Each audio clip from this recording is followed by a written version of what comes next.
आप सभी का विज्ञान क्लासेज में एक बार फिर से स्वागत है। आज हम स्टार्ट कर रहे हैं कक्षा 8 की विज्ञान की किताब, जिसका अपना विज्ञान में आज हम पहला लेसन कंप्लीट करेंगे। वीडियो लंबा ज़रूर बनेगा, लेकिन आज इस पूरे वीडियो में आपको पूरा लेसन कंप्लीट समझा दिया जाएगा। ठीक है, तो बच्चों, कक्षा 8 वाले विद्यार्थियों, आप लोग तैयार हो जाइए। आपका सिलेबस कंप्लीट होने वाला है।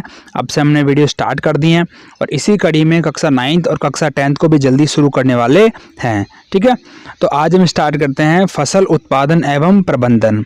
देखिए, ये लेसन किनके हैं? कक्षा 8 के विज्ञान के विद्यार्थियों के लिए है, जो एनसीईआरटी के सिलेबस पर आधारित है। यह सिलेबस उन सभी के लिए है, या उन सभी बोर्ड के लिए, जैसे सीबीएसई हो गया या राजस्थान बोर्ड हो गया, या वो सभी बोर्ड जिनमें एनसीईआरटी का सिलेबस लागू है, उन सभी के लिए आज से अपन स्टार्ट कर रहे हैं। ठीक है, तो उम्मीद करता हूँ आप लोगों को जरूर इसका फायदा होगा। तो देखो, पहला लेसन स्टार्ट करते हैं। आप साथ के साथ में नोट्स बनाते रहना, या आप साथ के साथ में मेरे साथ में पढ़ते रहना। ठीक है, पहला लेसन हमारा फसल उत्पादन एवं प्रबंधन। देखो, नाम से पता लगा, फसल उत्पादन यानी क्रॉप प्रोडक्शन, यानी जो अपने खेत में जो फसल होती है उसका अपन किस प्रकार से उत्पादन करते हैं, या उस किस प्रकार से अपन उसको तैयार करते हैं। और प्रबंधन यानी कि जैसे आपको पता है, सबसे पहले अपन खेत की जुताई करते हैं, निराई गुड़ाई करते हैं, उसके बाद में अपन हल चलाते हैं, फिर उसमें अपन बीज डालते हैं, फिर उसको सिंचाई करते हैं। अगर कोई बीमारी हो जाती है तो अपन उसमें दवाई भी डालते हैं। फिर जब फसल पक जाती है तो उसको काट लेते हैं, फिर थ्रेसर से अपन दानों को अलग कर लेते हैं। इस प्रकार से ये जो पूरी प्रक्रिया होगी वो अपन इस लेसन में पूरा पढ़ेंगे। ठीक है, तो अपन करते हैं स्टार्ट। देखो, सबसे पहले अपनी हेडिंग है कृषि पद्धतियाँ। इसमें कुछ नहीं दे रखा, आप चाहो तो इसको एक बार पढ़ के देख लेना। अगर इतना पढ़ूंगा तो फिर वीडियो बहुत लंबा हो जाएगा, लेकिन मैं आपको बता दूं, काम काम की चीज़ मैं आपको सीधे क्लियर कर दे रहा हूँ। ठीक है, तो देखो, सबसे पहला पॉइंट अपना कृषि पद्धतियाँ। देखो, कृषि का मतलब होता है खेती, पद्धति का मतलब होता है खेती करने का तरीका, कि किस प्रकार से हम खेती करते थे पहले ज़माने में और आज के ज़माने में, यानी पहले से आज के बीच में क्या क्या बदलाव हुआ है। तो देखो, अपन पढ़ते हैं इसमें। लगभग 10,000 साल पहले मनुष्य घुमंतु थे। घुमंतु का मतलब घूमते फिरते रहते थे, एक जगह उनका कोई ठिकाना नहीं था। वे एक स्थान से दूसरे स्थान तक भोजन व आवास की खोज में समूह में विचरण करते थे। देखो, खाने पीने के लिए नहीं, कहीं पर जहाँ पर उनको खाना मिल गया उधर ही चल दिए, जहाँ पर उनको रहने की जगह मिल गई वहीं रह लिए। विचरण करने मतलब घूमते रहते थे। वे कच्चे फल और सब्जियां खाते थे। वे क्या करते थे? कच्चे फल और सब्जियां खाते थे, और उन्हें भोजन के लिए जंतुओं का शिकार करना प्रारंभ किया। अब उन्होंने क्या किया कि अपना पेट भरने के लिए शिकार करना शुरू कर दिया। अब जैसे मनुष्य धीरे धीरे आगे बढ़ता गया, वैसे वैसे उन्होंने क्या कर दिया, कालांतर में खेती करना शुरू कर दिया। खेती में क्या किया उन्होंने? चावल, गेहूं, अन्य खाद्यान्नों को उगाना शुरू कर दिया, और इस प्रकार से हम कह सकते हैं खेती का प्रारंभ शुरू हो गया। काम का सवाल ये अपना। देखो, फसल किसे कहते हैं उसकी परिभाषा समझते हैं। जब एक ही किस्म के पौधे किसी स्थान पर बड़े पैमाने पर उगाए जाते हैं तो इसे फसल कहते हैं। कहने का मतलब क्या हो गया कि अगर कोई एक ही प्रकार के अगर कोई पौधे हैं, ठीक है, अगर कोई एक प्रकार के पौधे हैं, अगर अपन उसको एक ही जगह पर अगर ज़्यादा से ज़्यादा उगाएंगे उस पौधे को, अगर एक ही जगह अपन उसको ज़्यादा से ज़्यादा उगाएंगे तो उसको अपन बोलेंगे फसल कहते हैं। उदाहरण के लिए, गेहूं की फसल का अर्थ है खेत में उगाए जाने वाले सभी पौधे गेहूं के हैं। तो आप लोगों को इस चीज़ का पता लग गया होगा कि फसल किसे कहते हैं। सीधी सीधी बात है सर, फसल उसे कहते हैं यानी किसी एक जगह पर एक ही श्रेणी के सारे पादप उगाए जाते हैं, उसे हम फसल कहते हैं। आप जानते हैं कि फसलें विभिन्न प्रकार की होती है, जैसे अन्न, सब्जियां, फल। जिस मौसम में ये पौधे उगाए जाते हैं उसी के आधार पर हम फलों का वर्गीकरण करते हैं। आइए अपन अब देखते हैं फलों का वर्गीकरण। देखो, फसलों को मुख्यतः दो प्रकार से या दो वर्गों में बांटा गया है। इनको फसलों कितने वर्गों में बांटा गया? दो वर्गों में बांटा गया। जो पहला है खरीफ की फसल और दूसरा है रबी की फसल। एक और जायद की फसल और होती है जिसका वर्णन हम आगे पढ़ेंगे। तो देखो, खरीफ की फसल वह फसल जिसे हम बरसात ऋतु में बोते हैं, यानी जब बरसात होती है ना, जैसे जून के आसपास में, उस समय जो अपन फसल बोते हैं उसे हम खरीफ की फसल कहते हैं। भारत में ये वर्षा ऋतु में सामान्य जून से सितंबर के बीच में बोई जाती है। कौन सी फसल? खरीफ की फसल, जिसमें उदाहरण क्या है इसके? धान, मक्का, सोयाबीन, मूंगफली, कपास आदि बोई जाती है। रबी की फसल। रबी की फसल यानी कि जो सर्दियों में जो फसल बोई जाती है उसे हम रबी की फसल कहते हैं। ये कौन से महीने में बोते हैं अपन? अक्टूबर से मार्च के बीच में। देखो रबी की फसल यानी कि जो सर्दियों में जो बोते हैं वो अपने होती है रबी की फसल, जिसका समय काल क्या है? अक्टूबर से लेकर मार्च तक का है। उदाहरण क्या है उसका? गेहूं, चना, मटर, सरसों, अलसी आदि रबी की फसल के उदाहरण हैं। तो याद रखना बच्चों, फसलें को मुख्यतः दो भागों में बांटा गया है, खरीफ की फसल, रबी की फसल। खरीफ की फसल यानी बरसात में होने वाली, रबी की फसल सर्दियों में होने वाली फसल। ठीक है, अब अपन आगे पढ़ते हैं आधारित फसल पद्धतियां। देखो आधारित फसल पद्धतियों का मतलब क्या हो गया कि जैसे आप लोगों ने देखा कि धान, अन्न, इनके अलावा और भी बहुत सारी फसलें बोई जाती है। जैसे अपन मैं बात करूं, मैं जैसे फूलों की भी खेती होती है, आपको पता होगा इस चीज़ का। साग सब्जियों की भी खेती होती है। इसके अलावा ऐसे बहुत सारी चीज़ें होती है जिनकी भी अपन खेती करते हैं। तो उनके बारे में अपन एक बार देखते हैं कि ऐसे क्या क्या चीज़ें हैं और उनको किस प्रकार से उगाया जाता है। जैसे आप लोग देखते हैं, जैसे कभी मंदिर में जाते हैं तो फूल लेके जाते हैं, ठीक है, या अपन जैसे कहीं शादी ब्याह होता है तो फूलों से सजावटी करते हैं, या गार्डन में आप लोग देखते हो तरह तरह की बेल होती है, लताएं होती है, वो सारी किन प्रकार से लगती है या उनका तरीका क्या है। तो मैं आपको थोड़ा सिंपली बता देता हूँ करते क्या है अपन। देखो किसी भी फसल को तैयार करने के लिए अपने को लगभग 7 चरणों का ध्यान रखना पड़ता है। कितने चरणों का बच्चों? 7 चरणों का। तो उसमें पहला चरण होता है, सबसे पहले क्या करते हैं अपन, जिस जगह फसल बोना है उस जगह की मिट्टी को तैयार करते हैं। क्लियर? उसके बाद में क्या करें, वहां पर निराई गुड़ाई करेंगे, यानी कि अपन उसको बुआई करेंगे। तीसरा काम करेंगे कि उस खेत में जिस चीज़ की कमी है, यानी मान लो अगर नाइट्रोजन की कमी है या पोटेशियम की कमी है या फास्फोरस की कमी है, जिस भी कमी है उस कमी के अनुसार अपन क्या करेंगे, उसमें खाद और उर्वरक देंगे। आपको पता है अपन खेतों में खाद भी तो डालते हैं, तो वो कौन सी श्रेणी में आ गया? 3 नंबर पे। 4 नंबर पे क्या आएगा? सिंचाई। अब सिंचाई का मतलब क्या हो गया? फसलों को पानी देना। फसलों को अपन पानी देते हैं उसे अपन क्या बोलते हैं? सिंचाई। अगला है खरपतवार से सुरक्षा। अब खरपतवार का मतलब क्या हो गया? देखो अगर फसल में अगर कीड़े मकोड़े लग जाएंगे तो उस फसल के उत्पादन को प्रभावित कर देंगे, यानी फसल को चौपट कर देंगे। तो उससे क्या करेंगे, जब फसल में कीड़े वगैरह लग जाएं तो उससे बचने के लिए हम क्या करते हैं, वो दवाई का छिड़काव करते हैं। ठीक है, अगला है कटाई। कटाई उर्वरक देना। सिंचाई, खरपतवार। खरपतवार मतलब कि मैं आपको बताऊं, खरपतवार अगर जो मान लो आपने गेहूं की फसल बोई है, गेहूं की फसल के अलावा जो भी वहां पर अगर पौधे लग जाएंगे उसे हम खरपतवार कहते हैं, यानी अनावश्यक ही कोई पौधे लग गए तो उसे हम क्या कहेंगे? खरपतवार। अगला है कटाई। कटाई का मतलब जब हमारी फसल पक जाएगी तो अपन उसको काट लेंगे। अगला है भंडारण। भंडारण का मतलब जब अपन ने थ्रेसर से अगर बीज को निकाल लिया, फिर अपन बोरियों में भर के या कट्टों में भर के अपने घर पे रख लेते हैं और फिर अपन उसको अच्छे तरीके से रखते हैं, यानी बंद कमरे में रखते हैं, उससे अपन क्या बोलते हैं? भंडारण। तो इस पूरी लेसन में अपन ये 7 चीज़ों के बारे में पढ़ेंगे। ठीक है, अगर वीडियो पसंद आ रहा है तो वीडियो को लाइक ज़रूर कर देना, ताकि आपके लाइक से हमारा मोटिवेशन बढ़ता रहता है, क्योंकि आप लोग कहीं पढ़ने के उसमें खो जाओगे कहीं, तो घबराइए नहीं, बिल्कुल मेरे साथ बने रहिए आप लोग। मिट्टी तैयार करना। और भी अगर आपकी कोई दोस्त है, फ्रेंड है, तो आप उनको वीडियो शेयर कर सकते हैं। आप उनको बोल सकते हैं कि भाई हमारे चैनल पे कक्षा 8 शुरू हो गई है और जल्दी अगली क्लासें भी शुरू करेंगे। अगर आप लोगों के अच्छे कमेंट आएंगे तो मैं आपको जल्दी और क्लासें करूँगा। अगर आपका कोई रेस्पॉन्स नहीं आएगा तो फिर मैं भी ऐसे, हमारा भी मोटिवेशन डाउन हो जाता है। तो देखो मिट्टी तैयार करना। मिट्टी तैयार करने का मतलब फसल उगाने से पहले मिट्टी तैयार करना प्रथम चरण है। मिट्टी तैयार करने का मतलब क्या होगा? मिट्टी को पलटना या पोला बनाना कृषि का महत्वपूर्ण कार्य है। अब आपको पता है जड़ी लगभग 1 से 1.5 फुट तक जाती है जमीन में, तो हम हमारे खेत की मृदा को लगभग 1 से 1.5 फुट तक पोला कर लेते हैं। पोला करने से क्या होगा कि उसमें वायु का संचार बढ़ जाएगा, ऑक्सीजन बढ़ जाएगी, या जो हमारे मित्र जीव है या हमारे मित्र जो कीट हैं उन सभी की आयु भी हमारी बढ़ जाती है। ठीक है, क्यों? आपको पता है किसी भी फसल को बढ़ाने के लिए हमें किन किन चीज़ों की जरूरत पड़ती है?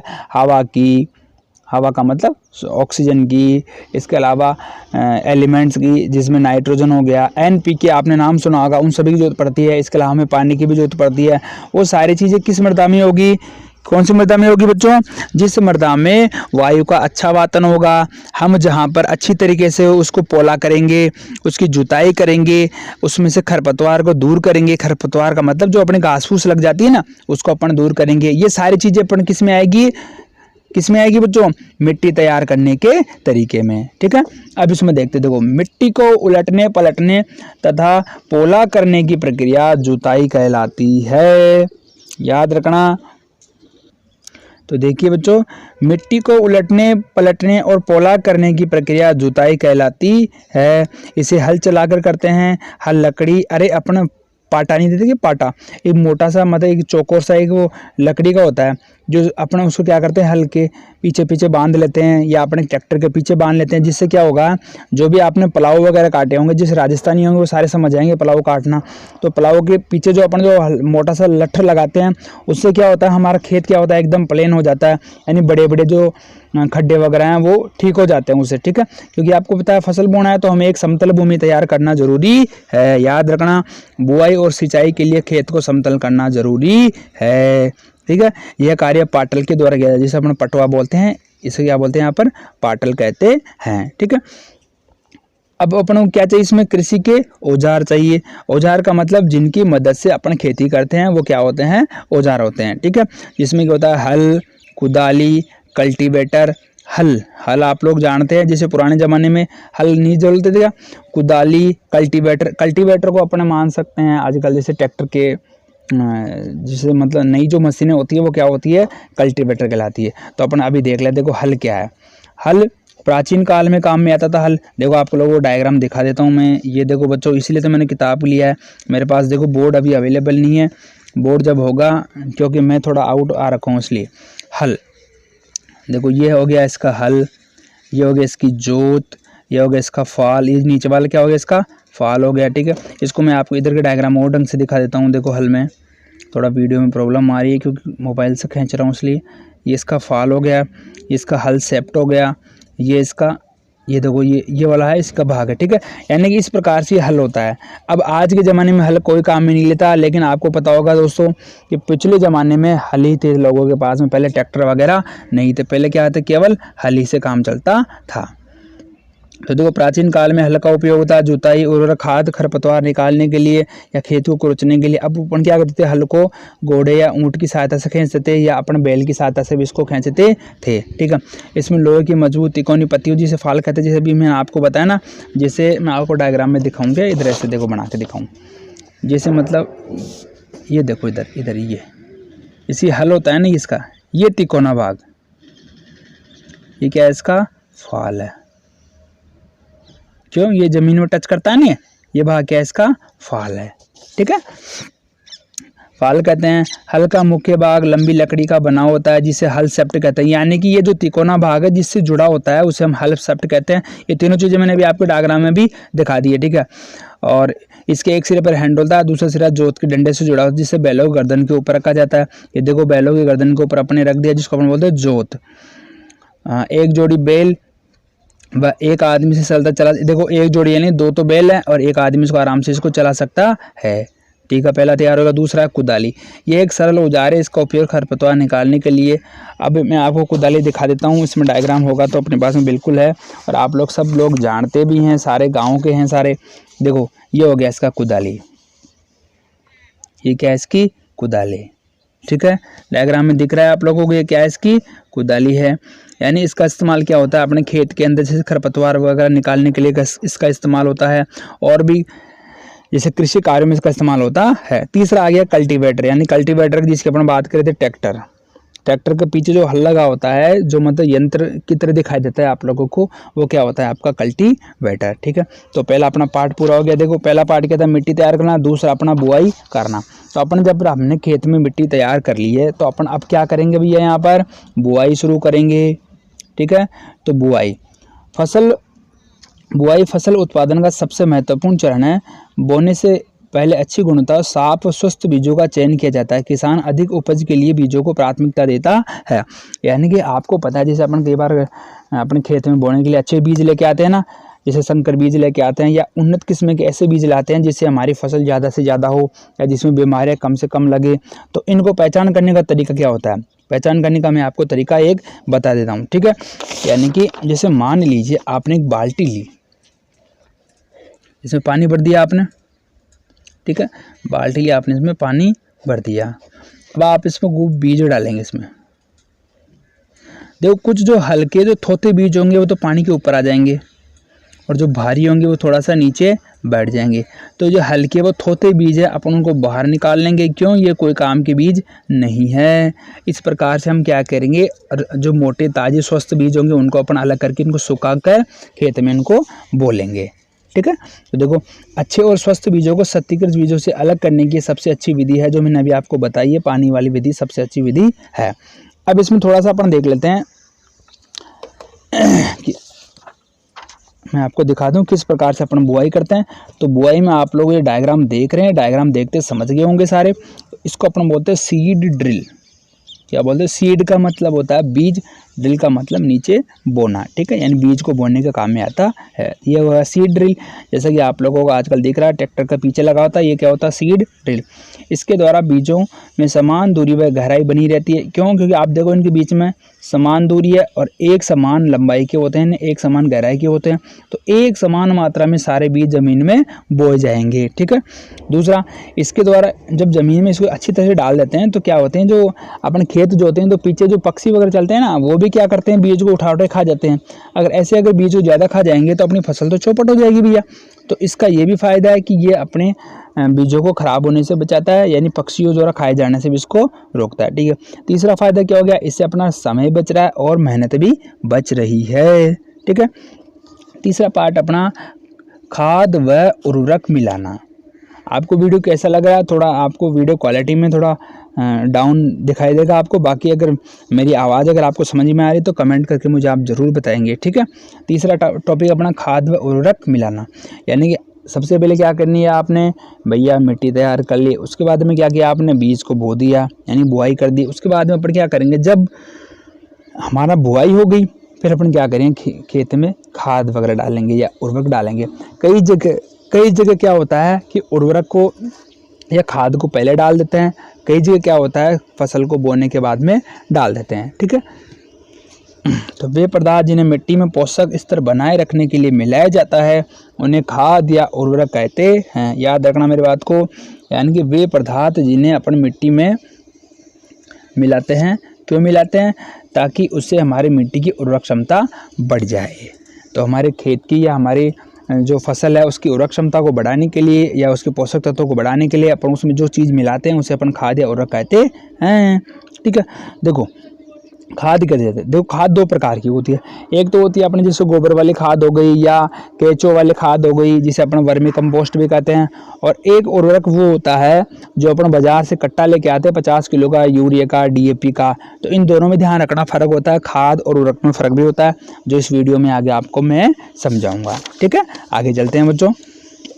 तो देखो मैं आपको अंतर समझा देता हूँ, ये इंपॉर्टेंट अंतर है तो इसको मैं आपको पहले समझा देता हूँ। ठीक है, देखो उर्वरक क्या होते हैं, उर्वरकों कौन बनाता है, मनुष्य बनाता है। आपको पता है अपन बाजार से या अपने सोसाइटी से कट्टा लेके आते हैं खाद का, जब हमारी फसल बड़ी होने लगती है, बरसात का मौसम होता है या जब अपन थोड़ी फसल बड़ी होती है या अपने पास में पानी देने का साधन होता है, उस समय अपन क्या करते हैं, इसको डाल देते हैं।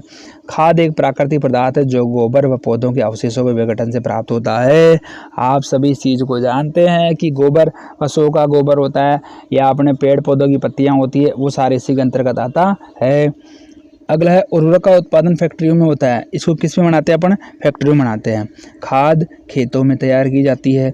उर्वरक से मिट्टी को हुमस प्राप्त नहीं होता। हुमस का मतलब ऐसा होता है, वे कार्बनिक पदार्थ होते हैं जिनमें आवश्यक पोषक तत्व आराम से पाए जाते हैं या मिट्टी की पानी सोखने की क्षमता को बढ़ा देते हैं। तो ये इसमें नहीं पाया जाएगा, इसमें पाया जाता है। क्यों, क्योंकि प्राकृतिक तरीके से या कुदरत ने इसको बनाया है।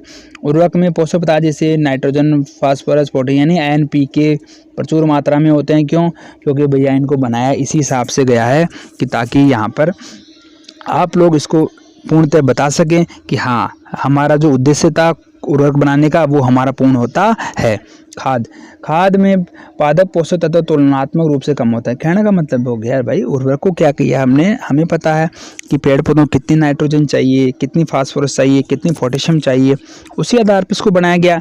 जबकि इसको तो कुदरत ने बनाया है, इसको तो कुदरत ने बनाया है। ठीक है, तो समझ में आ रहा है आप लोगों को, उम्मीद करता हूँ वीडियो।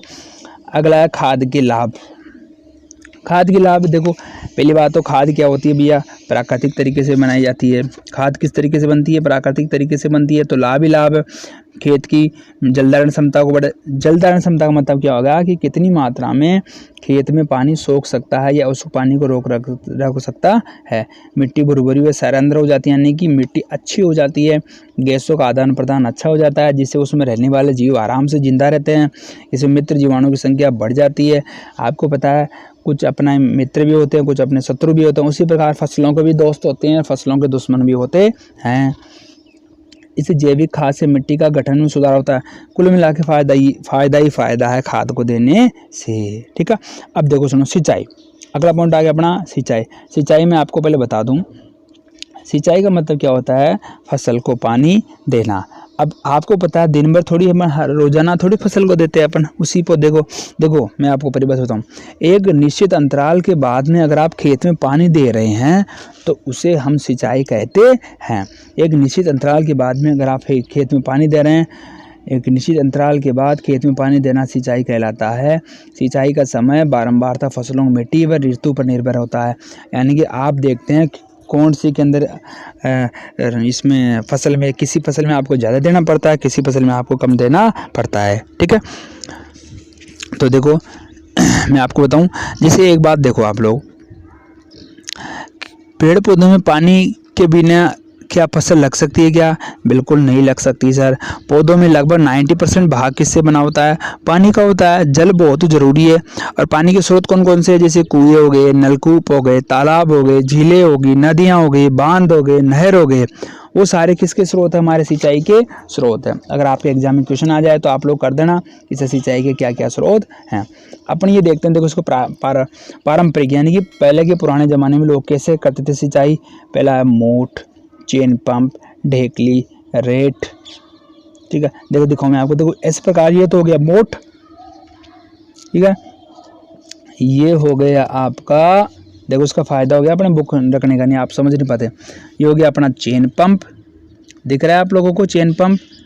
ये देखो आराम से, देखो चेन लगी हुई है गिरनी के ऊपर, इधर से बाल्टी पानी निकल रहा है और अपने खेतों में पानी आ रहा है। ये क्या है? डेकली। ये डेकली वगैरह कहाँ पॉसिबल है? जहाँ पर पानी ज़्यादा पाया जाता है। राजस्थान में तो वैसे 300-300 फुट पे पानी नहीं रहता, कई जगह, काफ़ी जगह है भी लेकिन कई जगह नहीं है। तो डेकली का मतलब इधर एक लटर बांध दिया, इधर भी डाल दिया, थोड़ा इसको दबाएंगे, इधर से निकालेंगे, दबाएंगे, इधर से निकालेंगे, ये क्या हो गया? डेकली। इसके अलावा अगला आप लोग ये देख लो, बैल वाला देख लो, रहट बोलते इसको, यानी बैल महाराज घूम रहे हैं इधर, उधर से पानी निकल रहा है, इधर से घूम रहे, उधर से पानी निकल रहा है, ये क्या हो गया? रहट। तो ये कौन से तरीके हो गए? परंपरागत तरीके अपन ने देख लिए। अब अपन देख लेते हैं आधुनिक तरीके, यानी कि आज के ज़माने में अपन पानी इसको कैसे निकालते हैं। तो आप लोग सभी जानते हैं आज के ज़माने में सबसे पहले काम होता है छिड़काव तंत्र, जिसको अपन बोलते हैं स्प्रिंकलर सिस्टम, यानी कि फव्वारा। नाम सुना है फव्वारा सबने, आप लोगों ने देखा भी है अपने खेतों में। देखते हो या तो ऊपर मोटर लगी होती है, खेत के कुएं के अंदर लगी होती है मोटर, और ये देखो टूटियाँ लगी हुई। इससे क्या होता है? खेत में अपने पानी का छिड़काव होता है। इससे क्या होता है? पानी बहुत कम ही गिरता है, यानी पानी का वेस्टेज बहुत कम हो जाता है। अब इसमें दूसरा पार्ट देखते हैं, ड्रिप सिस्टम। आजकल आप लोगों ने देखा बूंद बूंद सिंचाई भी होती है, यानी कि पूरी खेत में, यानी मुख्यतः इसका इस्तेमाल तो बेटा सब्जियों वगैरह उगाने में ज़्यादा होता है, क्योंकि सब्जियों में पानी ज़्यादा चाहिए। तो हर पौधे के पास में एक पाइप लगा होता है प्लास्टिक का, और उसमें छोटे छोटे छेद होते हैं। उन छेदों में धीरे धीरे पानी चला जाता है, जिससे हमारी फसल भी ज़्यादा हो जाती है और हमारा पानी वेस्टेज भी नहीं होता है। ठीक है, तो ये आधुनिक तरीके हैं, आप लोगों को समझ में आ रहा होगा।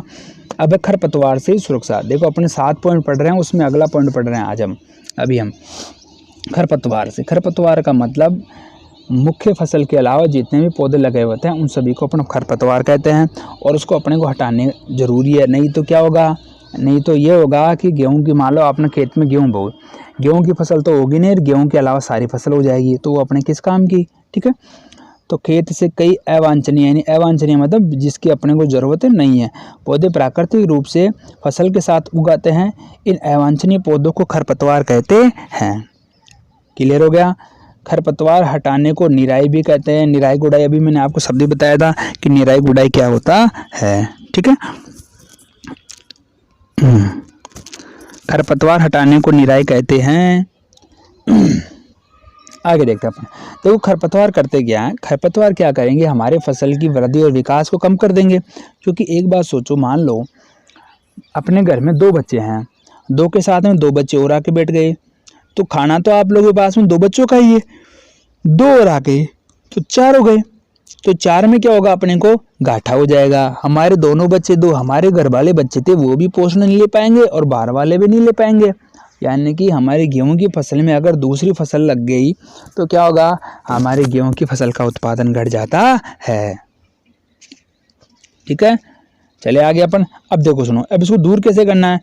एक तो क्या करता है यांत्रिक तरीके, जैसे अपन खुरपी वगैरह से दूर करते हैं। इसके अलावा अगर ज़्यादा हो जाता है तो फिर रसायनों का इस्तेमाल करते हैं, जिसे हम बोलते हैं खरपतवार नाशी।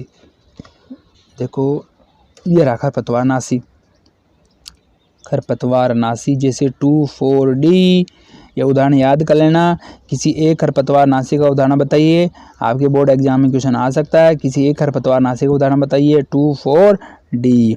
देखो ये ऐसी खरपतवार होती है जो अपने खेत को नुकसान पहुंचाने वाले हैं उनको तो मार देती है, लेकिन जो हमारे खेत को जो नुकसान नहीं पहुंचाते हैं उनको ये नहीं मारती है। यानी कि कहने का मतलब क्या हो गया, अपने फ़ायदे का सौदा हो गया। आप लोगों ने देखा होगा ऐसी एक मशीन में किसान या हम लोग खेत में इसको छिड़काव करते हैं। और आगे अपन देखते हैं कटाई। आगे क्या है अपना कटाई। आप लोग एक दो लाइन आप लोग इनको आराम से पढ़ लेना। फिर भी कोई दिक्कत आए तो मुझे कमेंट करके पूछ लेना, मैं आप लोगों की ज़रूर हेल्प करूँगा। फसल की कटाई यानी कि सारा काम आप लोगों ने कर लिया भैया, हमने फसल को पका भी लिया। अब अपन क्या करें, उसको इतने महीने की जो हमने मेहनत की है, 3-4 महीने लगे अपने को मेहनत करने में, अब क्या करेंगे अपन इसको काट लेंगे। तो देखो फसल की कटाई एक महत्वपूर्ण कार्य है। फसल पक जाने के बाद में उसको काटना कटाई कहलाता है। अब अपन किसका, जैसे दांतले का उपयोग करते हैं ना, दराती, जैसे आपको डायग्राम में दिख रहा है ये रहा दराती, इसका अपन करते हैं। इसको काट लिया, फिर अपन क्या करें, देखो हमारे देश में दराती की सहायता से हाथ के द्वारा काटी जाती है बिल्कुल, या मशीन की। देखो आजकल तो बड़ी बड़ी पंजाब हरियाणा वाली मशीनें भी आती है, जो बड़े बड़े किसान होते हैं वो उसको हार्वेस्टिंग मशीनों के द्वारा, या कंबाइन मशीनें कहते हैं, जिसमें दिखाऊंगा आप लोगों को। ये आगे कंबाइन मशीनें, ये बड़ी बड़ी मशीनें हैं जिनकी मदद से भी ये क्या करती है, ऑटोमेटिक फसल को काटती है, बीज को अलग करती है, चारे को अलग कर देती है। ठीक है, लेकिन अपन तो इसका इस्तेमाल नहीं करते, छोटे किसान है ना, इसलिए तो ये इसको बोलते हैं अपन कंबाइनिंग मशीन। अब क्या करते हैं, जब हमने काट लिया, फिर पूड़ा वगैरह बांध लिया उसका, फिर क्या करेंगे, थ्रेसर में देंगे। थ्रेसर से क्या होगा, बीज अलग हो जाएगा, चारा अलग कट जाएगा। ठीक है ना, तो ये तरीका क्या कहलाता है, थ्रेशिंग। और इसको अपन विनोइंग भी, कभी कभी विनोइंग भी कह देते हैं। तो विनोइंग यानी अपन जैसे फट करते हैं ना, फटकना, तो फटकने वाली चीज़ों को क्या बोलते हैं, अपन विनोइंग कहते हैं। अगला आ गया भैया भंडारण। सारा काम अपन ने कर लिया ढंग से, अब हम क्या करेंगे, इसका भंडारण करेंगे। भंडारण का मतलब हो गया एक जगह पूरी फसल को हम रख देंगे, यानी कि अपन जैसे कट्टे वगैरह में, बोरी वगैरह में अच्छी तरीके से ऐसी जगह में रखेंगे, या दवाई वगैरह मिला के रखेंगे जिससे हमारे बीज खराब नहीं होंगे, उसमें नमी नहीं आएगी, जिससे दीमक वगैरह नहीं लगेगी, या सूक्ष्म जीवों से अपन उसकी रक्षा करेंगे।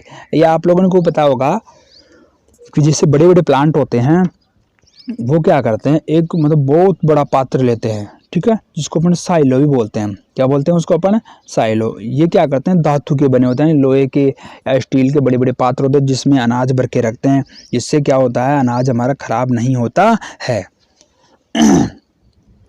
देखो उत्पाद का भंडारण एक महत्वपूर्ण कार्य है। अगर किसी फसल को अगर सुरक्षित रखना है तो हमें नमी, कीट, चूहों, सूक्ष्म जीवों आदि से सुरक्षित रखना पड़ेगा। क्यों? क्योंकि ये तो क्या करेंगे, हमारी फसल को चौपट कर देंगे। तो अब हमें क्या करना होगा, हमारी फसल जितनी भी है, हमारे जितने दाने हैं, हमारी जो उपज है, उस सभी को इस प्रकार से रखेंगे कि वहाँ पर कीड़े मकोड़े नहीं आ सके। अब देखो बीजों को बड़े पैमाने पर भंडारण साइलो और भंडार घरों में किया जाता है। क्वेश्चन आ जाए तो बता देना कि बीजों को बड़े लेवल पर या बड़े तरीके से अगर आपको भंडारित करना होता है तो उस जगह को क्या बोलते हैं अपन, साइलो कहते हैं। अब देखो जैसे मैं आपको दिखाऊं, देखो ये बोरियां लगी हुई है, दिख रही ना आप लोगों को बोरियां, और ये बड़े बड़े होते हैं साइलो, यानी जिसे भारतीय खाद्य निगम लिखा हुआ ना, यानी बहुत सरकार या जो कंपनियां होती बड़ी बड़ी वो इस प्रकार से इनमें भर भर के रखती है इन किसको, अनाजों को, जिससे क्या होता है लंबे समय तक खराब नहीं होते हैं। ठीक है,